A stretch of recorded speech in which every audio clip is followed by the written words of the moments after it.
మండలిలో మంత్రి అచ్చెన్నాయుడు చేసిన కామెంట్లు తీవ్ర దుమారాన్ని రేపాయి.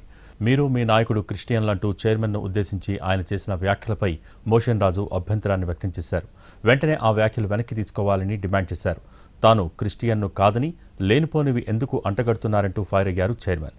తీవ్ర దుమారం చెలరేగడంతో తన వ్యాఖ్యల్ని వెనక్కి తీసుకున్నారు అచ్చెన్న.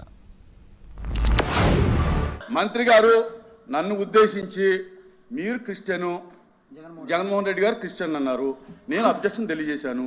మీరు నన్ను క్రిస్టియన్ అంటాం కరెక్ట్ కదా, ఐఎమ్ హిందూ అని చెప్పాను.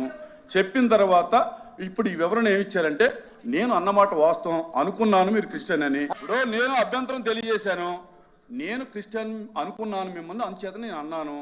మీరు సభాపూర్వకంగా నేను హిందూ అని ఒప్పుకున్నారు, మీరే చెప్పారు నాకు తెలిసింది. కనుక నేను ఎప్పుడు భేషజాలాలకు పోను, కనుక నేను అన్న మాటను వెనక్కి తీసుకుంటూ నేను తప్పైందని ఒప్పుకుంటున్నానని చెప్పి క్లియర్గా చెప్పాను. నేను ఎప్పుడు భేషజాలకు పోను అధ్యక్ష, భేషజాలకు ఎప్పుడు పోను. నేనైతే మనస్ఫూర్తిగా నేను అనుకున్నాను, మీరే శాసన మండలిలో ఒప్పుకున్నారు హిందూ అని, నేను అది వెనక్కి తీసుకుంటున్నాను సార్, తప్పయిందని చెప్పి అంతకంటే ఏం కావాలి? చెప్పాలి అంతకంటే ఏం కావాలి? క్షమాపణ చెప్పారు. నేనైతే అనుకున్నాను.